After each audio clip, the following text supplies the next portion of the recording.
Here's a keepsake crafts video for House of Gems. Today's necklace has the illusion of crystals floating on a wire. Here are the tools and materials you will need. You can pause the video to write it all down. First thing we're going to do is cut 3 lengths of this wire, a 28, 25, and 23.5 inch. Before you start stringing your beads on the wire, take a little time to do some designing, just to give you an idea of the spacing.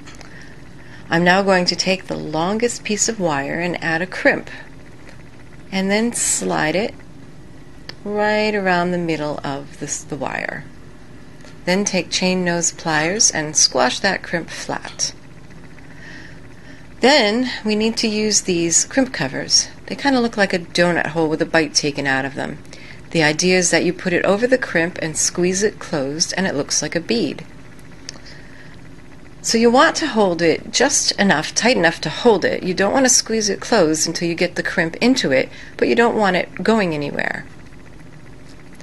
Then I'm going to slide the crimp right into that bead and gently squeeze it closed.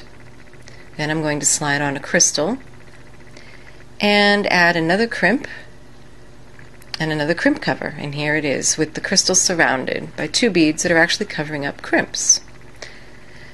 And then the next step is to slide on another crimp. And now put your crystal on the design board and slide that crimp up to the next bead. Hold it in place there and flatten with chain nose pliers, and repeat the procedure all the way around for all 3 strands. So I've finished stringing my beads, and I brought them to a mirror and held them up against myself to determine the length. Then, when you have them positioned the way you like, tape the ends together, making sure to leave at least a 2-inch tail. Now it's time to do the finishing. Slide on a crimp bead, slide the wire back through the crimp, and then slide the crimp up along the wire until you have just a small loop. Then go ahead and use chain nose pliers to flatten that crimp.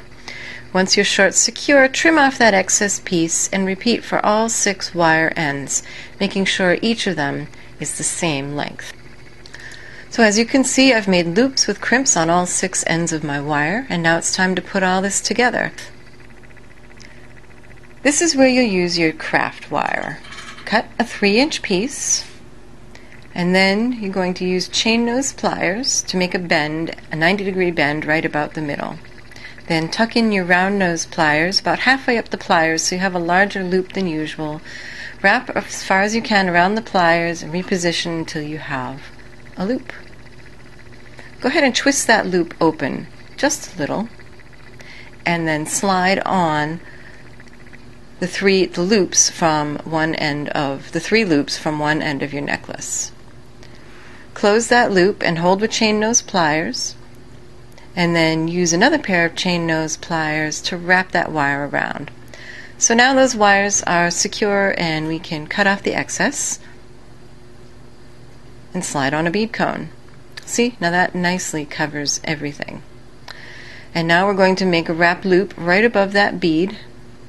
Make your loop, twist to open, and then slide on one end of your piece of chain. And then go ahead and finish your wrap loop. And now you can repeat to add a cone with a jump ring to the other end. And your last step is to add a lobster clasp with a jump ring, and there you have it, an illusion necklace.